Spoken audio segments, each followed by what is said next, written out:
আসসালামু আলাইকুম। দেখেন আজকে টমেটো সস বানাবো বেন্ডোনেস পাতা ও বরফ পাউডার দিয়ে আজকে পাক করব। এর সাথে লেবু দিব। দেখেন টমেটোটা আমি ফ্রেশ করে নিয়েছি, টমেটো দিয়ে এটা জুসটা বানাবো।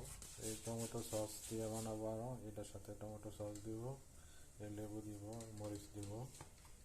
প্রথমত আমি তেল দিয়ে নিতেছি পরিমাণ মতো। পরে দেখেন আমি রসুনটা দিয়ে নিতেছি, রসুনটা একটু ভাজা নিব তেল দিয়ে। তেলের মধ্যে একটু দিয়ে এটা ভাজা নিতেছি। রসুনটা ভাজা হয়ে গেছে, আমি দেখেন টমেটো সসটা দিয়ে নিতেছি।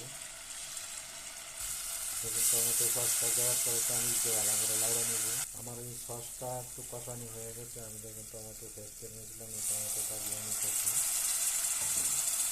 টমেটোটা দিয়ে একটু লাড়াচাড়া করে নিতেছি, লাইড়া নিতেছি।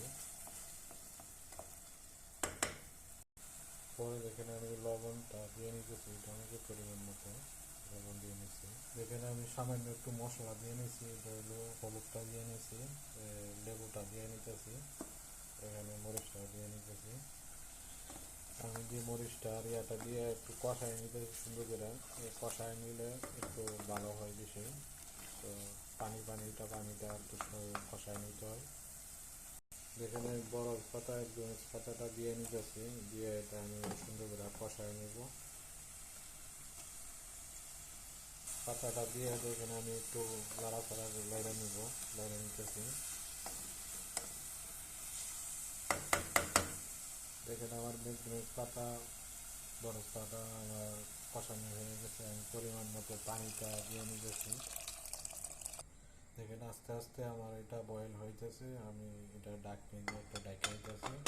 তো এটা হইতে বেশিক্ষণ লাগবে না। এটা হলো এখানে বলে ডাব্বস, আমরা বলি ঝোল দিয়া বানাইছি। আমি ঝোল বানাইছি মশলা দিয়ে, টমেটো সস দিয়ে। দেখেন আমার ডাব্বসটা বয়েল হয়ে গেছে,